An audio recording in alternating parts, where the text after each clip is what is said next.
Okay guys, so gawa tayo ng simple at mura lang na crema de fruta. Okay? Meron tayong ang bango. Dalawang mangga na mababango. At saka creme densada. Ito ay 2-in-1. Instead of buying Nestle cream at condensed milk, ay ito na lang. 2-in-1. Kasya na ito.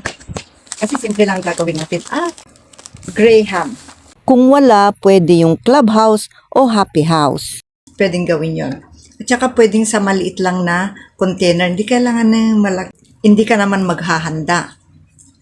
Ako ang gagawin ko para sa akin lang. Nasa work kasi si Habi. Meron na tayong mangga, creme densada, at yung biscuit na gagawin natin, Graham. Okay, gagawa na tayo. And then after that, syempre, ire-ref natin. Para maging malamig at mas masarap ang ating layered dessert or fruit cake.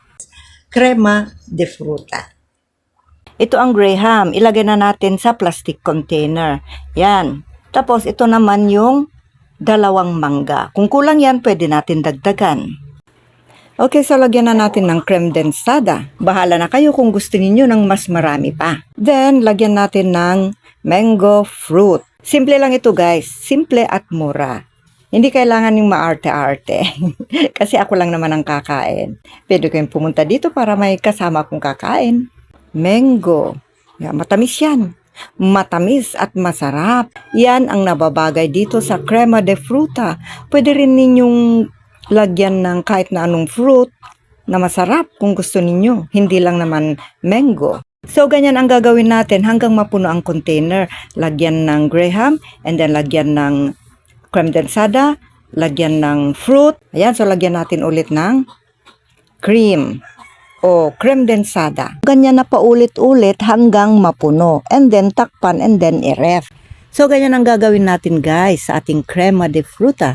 Yung iba, linalagyan pa nila ng cheese and raisin. So, kung anong gusto mong ilagay, pwede. Kasi ikaw naman ang kakain, di ba? Ilagay muna natin sa freezer para mas mabilis, then ibababa natin. Okay guys, thank you for watching. Stay updated, like, follow, and share.